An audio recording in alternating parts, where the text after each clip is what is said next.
ನಮಸ್ತೆ, ವಿದ್ಯುತ್ವಾಣಿಗೆ ಸ್ವಾಗತ. ನಾನು ರಿಕ್ಕಿ. ಇಂಥ ವಿಚಾರಗಳನ್ನ ಹೇಳೋದಕ್ಕೆ ನಿಜವಾಗ್ಲೂ ಬೇಸರ ಆಗುತ್ತೆ, ಬೇಜಾರಾಗುತ್ತೆ. ವಿದ್ಯುತ್ವಾಣಿ ಇಂಥ ವಿಚಾರಗಳನ್ನು ಹೇಳಬೇಕಾದ್ರೆ ನಾನಂತೂ ಇದ್ರ ಬಗ್ಗೆ ಪ್ರತಿ ಸಾರ್ತಿಗೂ ಎಚ್ಚರಿಸ್ತೀನಿ. ಕಂಬ ಹತ್ತಕ್ಕೆ ಹೋಗ್ತೀರಾ, ನಿಮ್ಮ ಸೇಫ್ಟಿ ಮೆಜರ್ಮೆಂಟ್ಗಳು ಎಲ್ಲಿದೆ ಅನ್ನೋದ್ರ ಬಗ್ಗೆ ಸಾಕಷ್ಟು ಬಗ್ಗೆ ಪ್ರಶ್ನೆಯನ್ನು ಕೇಳ್ತಾನೆ ಇರ್ತೀವಿ. ಯಾಕೆ ಸೇಫ್ಟಿ ಮೆಜರ್ಮೆಂಟ್ಗಳೆಲ್ಲ ಗುಜರಿಗೆ ಹಾಕಿ ತೂಕಕ್ಕೆ ಹಾಕ್ಬಿಟ್ರಾ ಅನ್ನೋದ್ರ ಬಗ್ಗೆನೂ ಕೇಳ್ತಾ ಇರ್ತೀವಿ.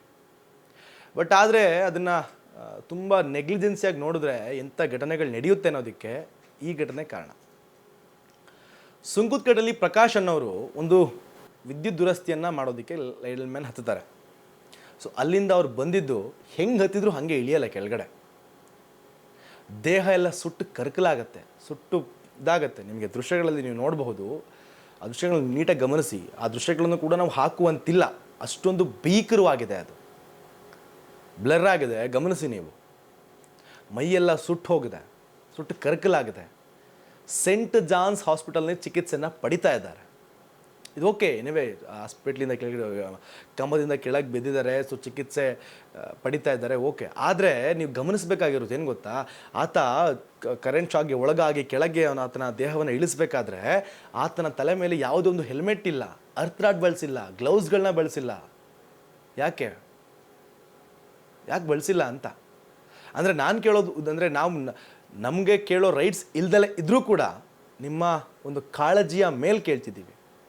ನಿಮ್ಮ ಕಾಳಜಿಯ ಮೇಲೆ, ನಿಮ್ಮ ಜೀವದ ಮೇಲಿರುವಂಥ ಗೌರವ ನಿಮಗಿಲ್ಲ ಅಂದರು, ಅದ್ರ ಬೆಲೆ ನಿಮಗೆ ಗೊತ್ತಿಲ್ಲ ಅಂದರು, ನಮಗೆ ಗೊತ್ತಿದೆ. ಆ ಒಂದು ಕಾರಣ ಕೇಳ್ತಾ ಇದ್ವಿ. ಇದು ಬಿಟ್ಬಿಡಿ, ಪಕ್ಕಕ್ಕಿಡೋಣ. ಅಧಿಕಾರಿಗಳು, ಅಲ್ಲಿರುವಂತಹ ಅಧಿಕಾರಿಗಳು ಏನು ಮಾಡ್ತಾವ್ರೆ, ಏನು ಮಾಡ್ತಿದ್ದೀರಿ? ಮರ್ತು ಮನೇಲಿ ಮಲಗಿದ್ದೀರಾ? ವಿದ್ಯುತ್ ದುರಸ್ತಿಗೆ ಅಂತ ಕಂಬದ ಮೇಲೆ ಹತ್ತಿರೋದು ನಿಮಗೆ ಗೊತ್ತಿರೋ ವಿಚಾರ ಅಲ್ವಾ?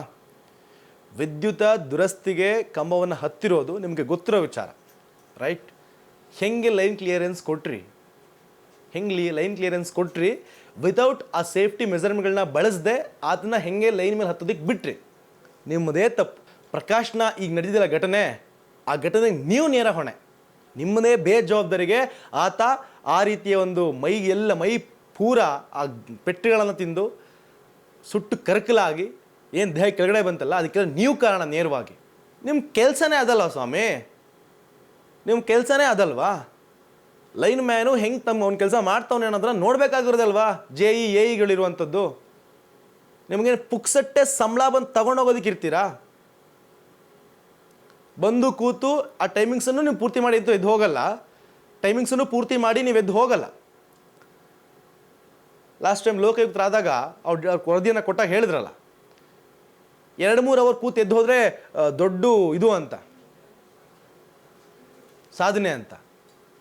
ನಿಮ್ಮ ಕೆಲಸನೇ ಅದಲ್ವಾ? ಯಾರು ಹಿಂಗೆ ಕೆಲಸ ಮಾಡ್ತಿದ್ದಾರೆ, ಏನು ಮಾಡ್ತಾ ಇದ್ದಾರೆ, ಸೇಫ್ಟಿನ ಹೆಂಗೆ ಬಳಸಬೇಕು, ಹೆಂಗಿರಬೇಕು, ಸೇಫ್ಟಿ ಮೆಜರ್ಮೆಂಟ್ಗಳು ಹೆಂಗಿರಬೇಕು? ಒಬ್ಬ ಲೈನ್ ಮ್ಯಾನ್ ಜೀವದ ಮೇಲೆ ನಿಮಗೆ ಹಂಗಾದ್ರೆ ಯಾವುದೇ ಕಾಳಜಿನೇ ಇಲ್ವಾ ನಿಮಗೆ?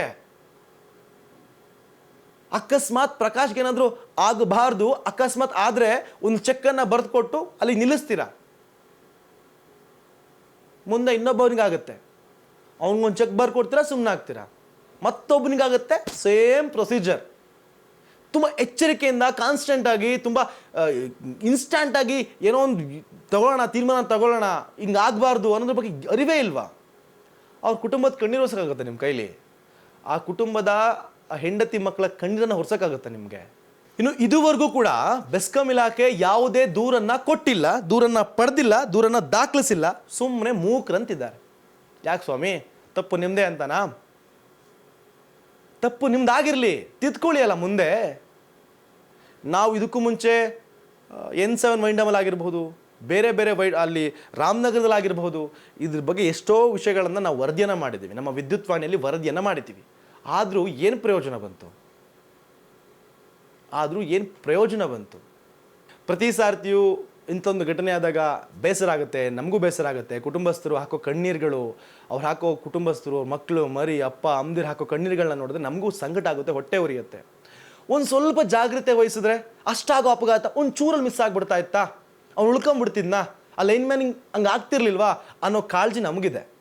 ಹಾಗೆ ಕೆಲಸ ಮಾಡಬೇಕು ಕೂಡ ನೀವು, ಅಲ್ವಾ?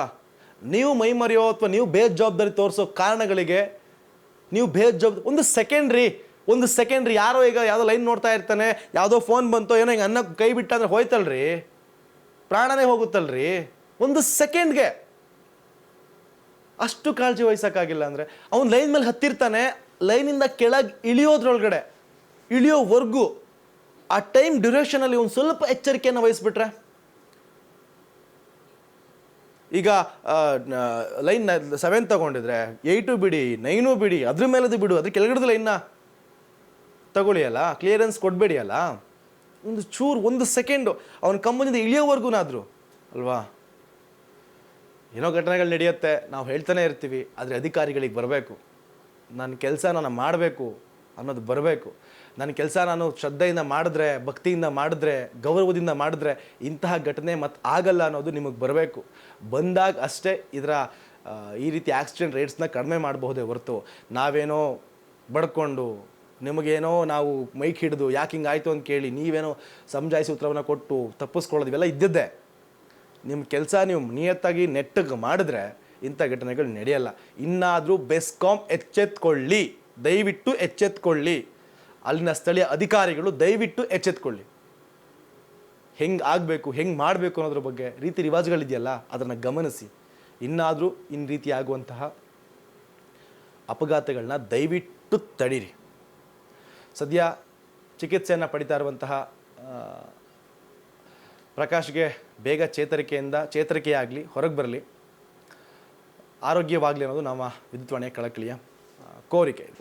ಇನ್ನು ಪ್ರಕಾಶ್ ಏನು ಗಾಯಗಳನ್ನು ಹೊತ್ತು, ಮೈತುಂಬ ಗಾಯಗಳನ್ನು ಹೊತ್ತು, ಸುಟ್ಟ ಗಾಯಗಳನ್ನು ಹೊತ್ತು ಸೆಂಟ್ ಜಾನ್ಸ್ ಹಾಸ್ಪಿಟಲ್ ಚಿಕಿತ್ಸೆ ಪಡಿತಾ ಇದ್ದಾರಲ್ವ, ಆದಷ್ಟು ಬೇಗ ಚಿಕಿತ್ಸೆಯಿಂದ ಗುಣಮುಖರಾಗಲಿ, ಚೇತರಿಸ್ಕೊಳ್ಳಿ, ಆದಷ್ಟು ಬೇಗ ಆರೋಗ್ಯವಂತರಾಗಲಿ ಅಂತ ಕೇಳ್ಕೊಳ್ತಾ ಇದಿಷ್ಟು ಈ ಕ್ಷಣದ ಅಪ್ಡೇಟ್ಸ್. ಮತ್ತಷ್ಟು ಅಪ್ಡೇಟ್ಸ್ಗಾಗಿ ನೋಡ್ತಾ ಇರಿ ವಿದ್ಯುತ್ವಾಣಿ. Thank you.